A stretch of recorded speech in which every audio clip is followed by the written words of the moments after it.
Interest rate ng calamity loan sa SSS, ibababa mula 10% sa 7% per annum. Papayagan na rin daw ang mga miyembro na muling mag-apply ng calamity loan pagkalipas ng 6 na buwan, basta hindi pa overdue ang kanilang kasalukuyang calamity loan.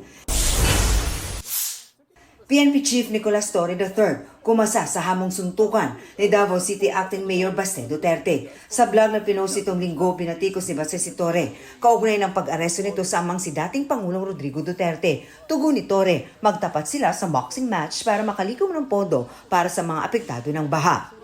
Kasi matapang ka lang naman, we have the position pero kung suntukan tayo, ararap ko makaya bita. But you're a coward. Kung yan ang gusto niya, madaling pagbigyan yan, boxing na lang para madaling iset up at gawin natin this coming Sunday, 9 o'clock. I'll be there in Araneta. Hindi ko naman siya pinapatulan. I just see this an opportunity para makatulong sa ating mga kababayan. Marisol Abduraman, nagbabalita para sa GMA Integrated News. Huwag magpahuli sa mga balitang dapat niyong malaman.